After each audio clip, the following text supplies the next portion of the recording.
«Богатырь» – так предлагают назвать якутские летчики новый российский самолет ТВС-2 ДТС.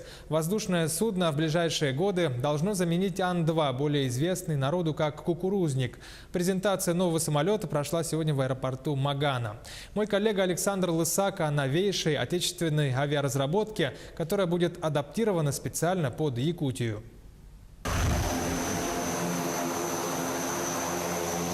2500 километров позади маршрут Улан-Удэ-Якутск. Для нового российского самолета ТВС-2 ДТС это простое задание. Воздушное судно способно пролететь в 2 раза больше.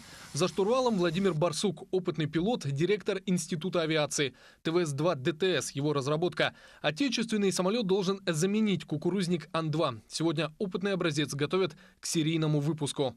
Довести самолет до такого уровня, чтобы он наиболее оптимально подходил для эксплуатации именно в условиях крайнего севера, Якутии, морозов, безлюдной, безориентированной местности, необорудованных аэродромах.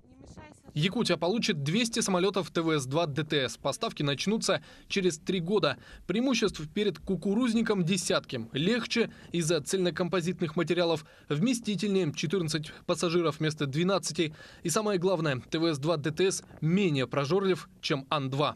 Заправился в Магане, да, и, в принципе, все точки облетел и вернулся. Не надо там строить на каждом аэродроме заправочной станции, завозить там топливо, все. Кое-что новый самолет перенял у старшего брата. Сохранились основные элементы управления, чтобы летчики легко переучились. Основное сходство ТВС-2 ДТС и Ан-2 – бипланная схема, 2 параллельных крыла. Благодаря этой конструкции можно получить больший размер крыльев при меньшем размахе, а садиться и взлетать, в отличие от монопланов, можно с короткой полосы.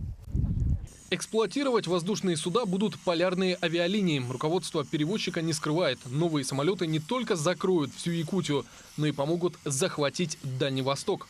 Здесь будет целая эскадрилья стоять этих самолетов, только в Магане в одном. Эскадрилья – это примерно 10-15 машин. И еще в районах будут стоять. Вот эти 200, они так как-то немножко разбегутся. И мало того, может еще оказаться и мало этого. Власти региона уже подготовили техническое задание для производителя Улан-Удэнского авиационного завода. ТВС-2 ДТС нужен не только для перевозки пассажиров. Его собираются использовать для санитарной авиации и доставки грузов. Значит, комплектация будет меняться, исходя из наших требований. Александр Лысак, Георгий Григорьев, Якутск.